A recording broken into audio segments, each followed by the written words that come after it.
marché 3 euros, 3 500 francs CFA, ce même produit venant de Chine, avec toute la distance, se retrouve à 1000 francs sur le marché.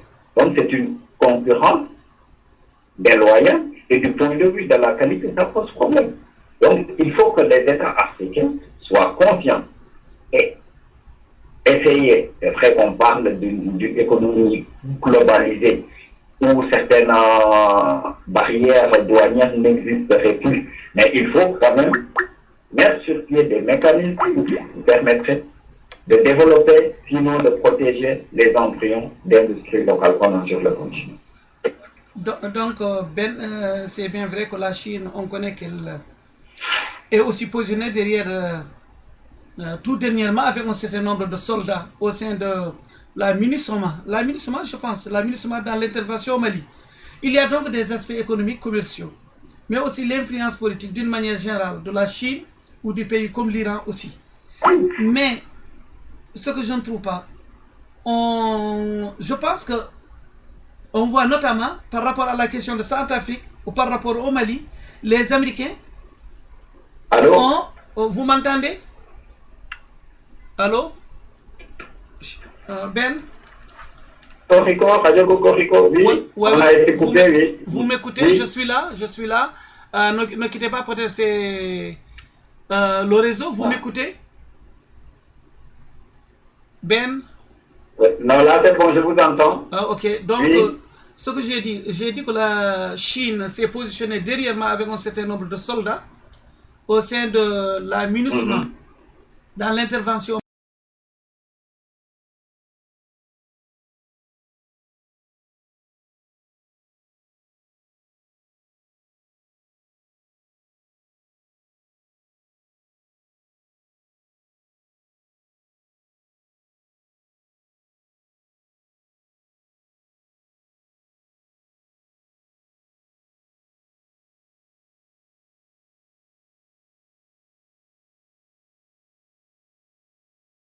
Toujours avoir une position assez ferme sur ces questions-là, mais néanmoins, on sent bien quand même qu'ils ne sont pas très à l'aise avec tout ce qui se passe aujourd'hui.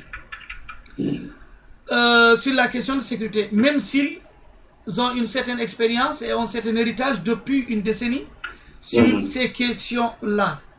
Donc, ce que je veux demander, est-ce que les Africains ont été déçus du mandat de Barack Obama?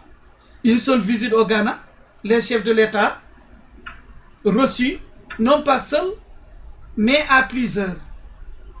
Diriez-vous que Barack Obama fait aujourd'hui une relation de complexité vis-à-vis de l'Afrique? Est-ce que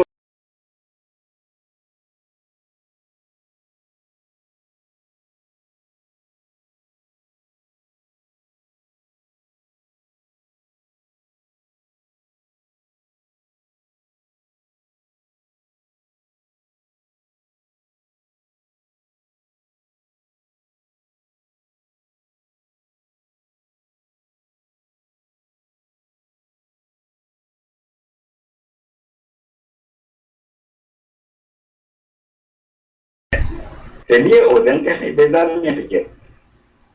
C'est des intérêts économiques, c'est des intérêts sécuritaires. Les intérêts économiques, c'est vis-à-vis de la Chine, parce qu'en 2013, là où les États-Unis ont investi 85 milliards en termes de relations économiques avec le continent africain, la Chine était à 210 milliards. Oui. Donc il y a un gap à résorber. Maintenant, l'autre aspect, c'est du point de vue sécuritaire. Qu'est-ce qu'il faudra faire? Il faudra anticiper un certain nombre de choses. Au lieu de résoudre un problème sur son propre sol, les États-Unis préfèrent résoudre ce problème ou essayer de l'éradiquer à la racine. La racine, c'est la zone soudano-sahélienne. Il y a la menace que constitue Boko Haram au Nigeria. Et une partie touche maintenant le nord Cameroun. Il y a le sud de l'Algérie qui touche le Niger, qui touche le Tchad. De l'autre côté, il y a le Soudan. il y a aussi le Mali. Et là aussi, il y avait un partage implicite des rôles. C'est la France qui est intervenue, mais on sait que la France est avec la base des États-Unis. Je pense que Hollande n'aurait pas réagi. Bon, c'est vrai qu'aussi,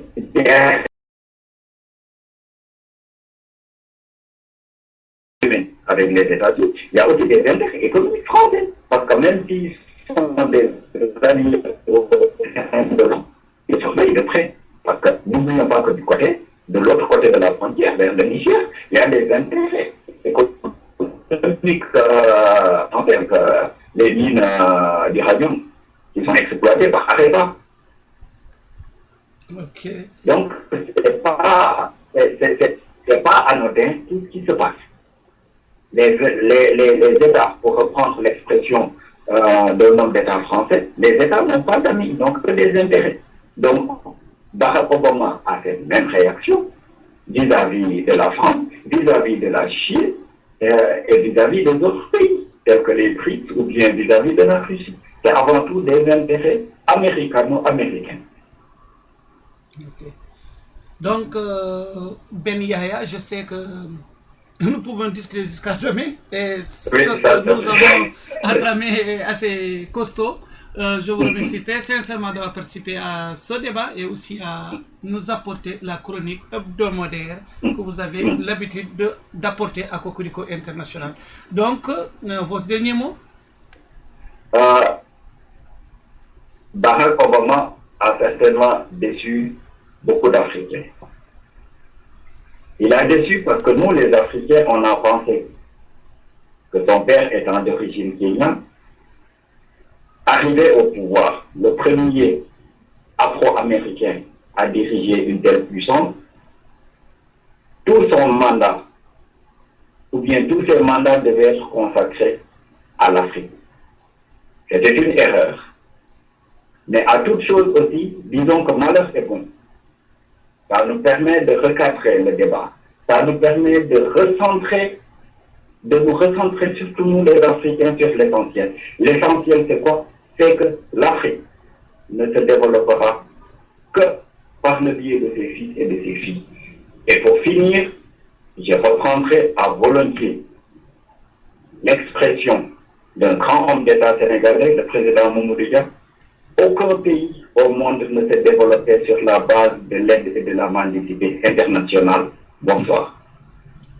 Merci Ben Yahya d'avoir apporté une contribution très positive pour Radio Cocorico International et nous vous remercions et nous vous disons à la semaine prochaine, Inch'Allah, si Dieu le veut.